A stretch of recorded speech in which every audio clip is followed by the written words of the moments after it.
Welcome back, viewers. Now, a leaked recording of Special Envoy Steve Witkoff has emerged, where the American envoy is reportedly seen advising a Russian diplomat on how to appeal to the American president. President Trump has stated that Witkoff was doing, quote, what a deal maker does, to sell the peace plan to both Ukraine and Russia. Listen in first. This audio that Bloomberg has of Witkoff coaching the Russians on how to appeal to you. Well, I haven't heard it, no, but that's a standard thing, because he's got to sell this to Ukraine. He's got to sell Ukraine to Russia. That's what a deal maker does. You got to say, look, they want this. You got to convince them with this. That's a very standard form of negotiation. I haven't heard it, but I heard it was standard negotiation. And I would imagine he's saying the same thing to Ukraine, because each party has to give and take. In fact, joining us now for more insights on this story is my colleague Marisha Barre. Marisha, what more can you tell us about this leaked video that reportedly shows U.S. Special Envoy Steve Witkoff advising Russian diplomats on how to appease the U.S. president? Yes, well, Kriti, to give you and our viewers a little bit more insight into what has actually happened and what has transpired, is that the peace plan put forward by the United States, which is originally a 28-point proposal, has triggered immense political and diplomatic turbulence because it has appeared to reflect Russian concessions with regards to the peace plan. Now, this has raised concerns amongst many of Ukraine's allies and US lawmakers in itself. Now, with the transcript that was published of US envoys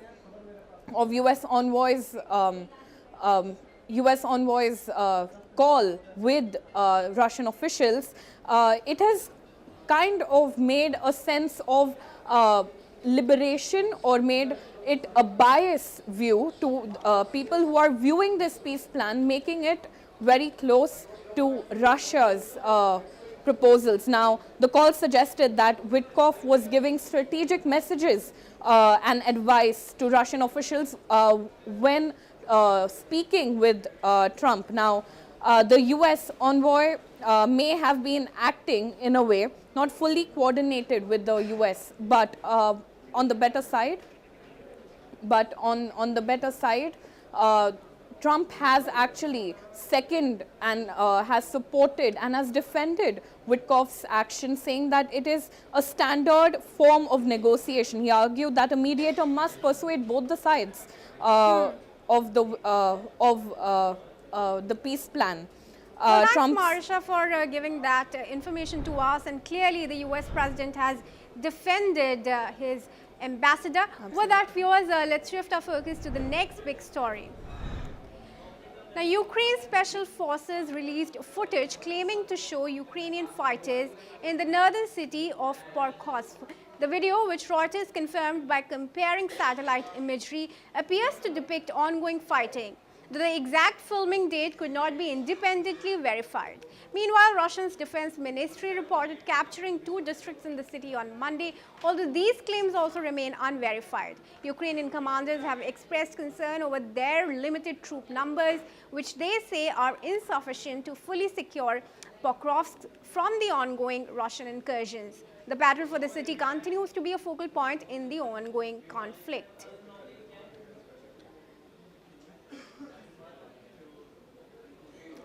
All right, viewers, let's now move on and tell you that Britain's fiscal watchdog has apologized for publishing details of UK's Finance Minister Rachel Reeves' budget, an unprecedented error that stole the Finance Minister's chance to reset a growing narrative of incompetence in dealing with a struggling economy. The error sparked anger and mockery in the House of Commons and a frenzy on trading room floors. The Office for Budget Responsibility, that's the OBR, meant the key announcements from the budget on taxes, economic growth and individual policy changes, and were all reported an hour before Reeves stood up to deliver her budget to Parliament. Let's listen in to what Rachel Reeves had to say. Today's budget builds on the choices that we have made since July last year. To cut NHS waiting lists, to to cut the cost of living and to cut debt and borrowing. No doubt we will face opposition again, but I have yet to see a credible or a fairer alternative plan for working people. And now moving on, the Israeli Defense Forces have said that they have killed 4 Palestinian gunmen and captured 2 others after the operatives emerged from the tunnels in eastern Rafah, an IDF-held area in southern Gaza. Soldiers monitoring surveillance cameras have spotted the 6 operatives this morning. The Israeli Air Force carried out an airstrike followed by Nahal Brigade troops on the ground. The troops located on operative killed in the strike and 3 others in a building, opening fire and killing them, while 2 additional operatives were captured. Over the past week, the IDF says it has killed more than 20 operatives and captured 8 others trying to flee the tunnels. The army has vowed to target all remaining operatives on Israel's side of the yellow line, in line with the October ceasefire. Now, joining us for more insights on this is my colleague Marisha once again. Marisha, what more can you tell us about this? Well, the IDF has said that many fighters remain trapped in the tunnel systems, like you very rightly mentioned in your report, Kriti, particularly near the East Rafah area where most of the recent clashes have taken place. Now, tunnel activity in this particular strip has come to be seen as the core issue of the ongoing operations by the Israel defense. Now, dozens of Hamas and operatives are believed to still be hiding in these underground tunnels in Rafah. Now, Israel says that these fighters periodically attempt to escape or rearrange themselves, violating the basic ceasefire rules that were put forth. Every time operatives emerge, Israel responds with airstrikes or ground sweeps, or in many cases, both. This has led to a regular pocket of fighting, even though there is a border ceasefire in place. Many nations like Turkey, UAE have been in active talks. Many international and global organizations have been a part of maintaining peace in this area, but due to tunnel activity and constant violation of ceasefire, we are seeing tensions rather arise than actually being settled down despite the ceasefire being in place. So, Kriti, yes, that is to give you more context about what is happening in the underground tunnels in the Rafah area. Thanks for sharing that perspective with us, Marisha, and viewers. With the buildings already dilapidated, the tunnels now remains the target. With that, let's shift our focus to news from Egypt, where Egypt's Foreign Minister Badr Abdulati has said that Egypt will spare no effort to defuse any risk of escalation in Lebanon and calls for Israel's complete withdrawal from all Lebanese territory. Now, after a year of ceasefire between Israel and Hezbollah, the Israeli army still maintains 5 portions in South Lebanon with fortifications and widened access routes. Let's listen in.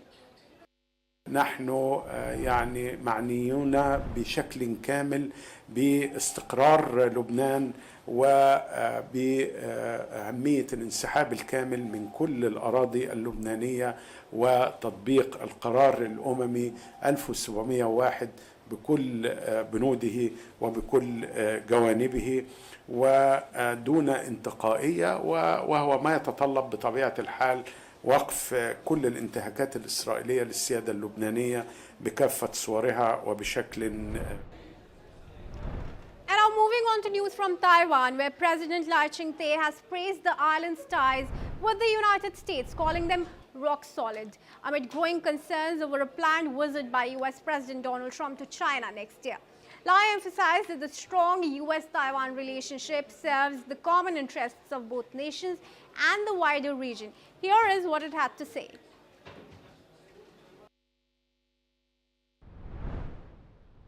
Taiwan 跟美国的关系坚如磐石。台湾跟美国在经贸的合作上更有非常大的合作的潜力，所以我们也希望借由这次的对等关税的谈判，目的不仅仅是平衡台美的贸易逆差，其实也是希望能够深化台美的贸易。and speaking at a news conference, Lai has criticized China for constantly launching multifaceted threats and attacks against neighboring countries, highlighting rising tension over Taiwan. He reaffirmed that Taiwan's commitment to self-defense, announcing a $40 billion supplementary defense budget to strengthen the island's military capabilities. China, in response, has warned that it would crush any foreign attempts to interfere in Taiwan following Japan's announcement to deploy missiles near the island. Beijing continues to assert sovereignty over Taiwan and has not ruled out the use of force, while Taipei insists that only its people can determine the island's future. Listen in once again. 台湾是中国的台湾，我们绝不允许外部势力染指中国台湾地区，绝不允许日本军国主义死灰复燃。我们有坚定意志、坚强决心、强大能力，捍卫国家主权和领土完整，粉碎一切外。 And we are now going to give you the China perspective. China's foreign ministry has said that Taiwan's attempt to resist unification will never succeed following Taiwan President Lai Ching-te's announcement of a proposal to boost the island's military spending by $40 billion over the next 8 years. First, listen in. 中方反对美台官方甚至是军事联系的立场是一贯的。 台湾民进党当局以武拒统、以武谋独，也是不可能成功的。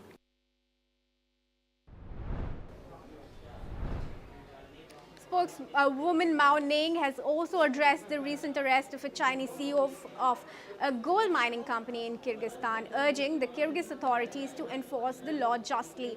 The remarks highlight Beijing's continued opposition to Taiwanese military expansion and its concern over the treatment of Chinese nationals abroad, as tension in the region and international scrutiny of legal cases involving the Chinese citizens remain high.